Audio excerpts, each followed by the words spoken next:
Hi and welcome back. Today I'm going to be working on a simple form of drive-in hook. I'm calling it a beam hook because it's reminiscent of the old meat hooks that you would see driven into rafters in older buildings. This is just kind of a decorative version of that hook. I'm going to be making a few of these today to hang some stuff on my wall. They're a lot better suited than a regular nail, and they're certainly a lot better looking than a modern screw. I'm going to be forging these out of a short length, a 1/4 inch round bar. Of course, you can be making them out of anything you want. If you want a larger one, you're going to need to use a heavier material.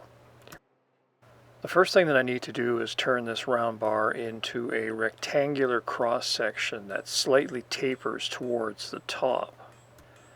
That is, the top edge of this rectangular shape is going to be slightly narrower than the base. The top edge represents the actual cross section of the finished hook, and the bottom edge is just going to give me a little bit extra material that I'm going to need later on.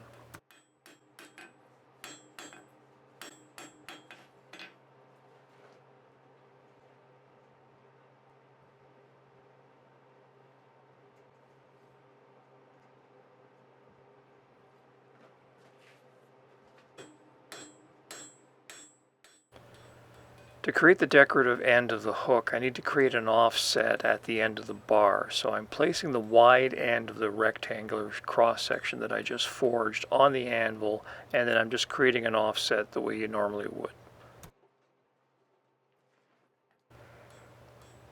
And then I just forge out the end until I get the taper that I want. Of course, if you were making a number of these and you wanted them all to be the same, you would be measuring through this whole process.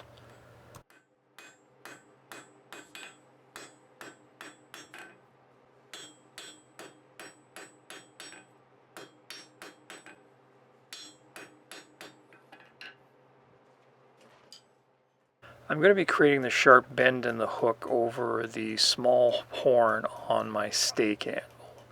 Normally I would hold something like this in a vise, but this piece is so small and the vise jaws would suck the heat out so quickly it would probably take me a couple of heats to get the same amount of work done. By using the horn, I can support the corner of the bar without allowing it to flex too much and still maintain most of the heat.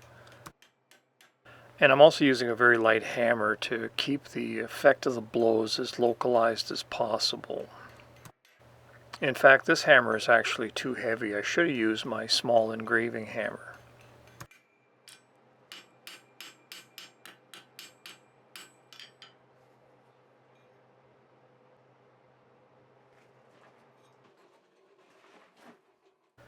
At this point, I'm ready to start thinning out the thick edge of the rectangle. And at the corner, I'm actually sort of tilting my hammer a little bit to try to pinch some material into the corner to kind of create a false square corner.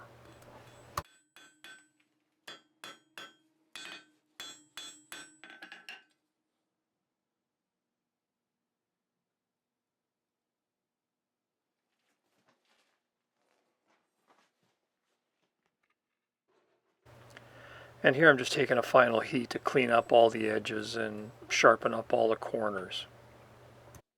This might seem like a lot of heats, but it's really a small cross section, so it heats up very, very quickly.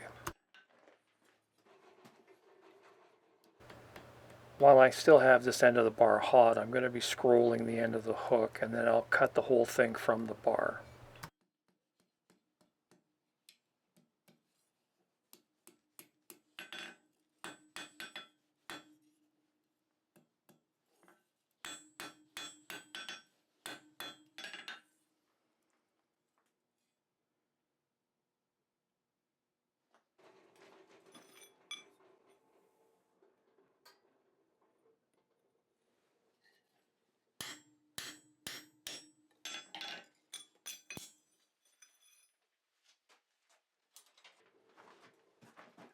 And the final step in making this hook is to forge the cut end of the bar into a nail that can be driven into a solid piece of timber.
Hi, I'm Dennis, and thanks for watching.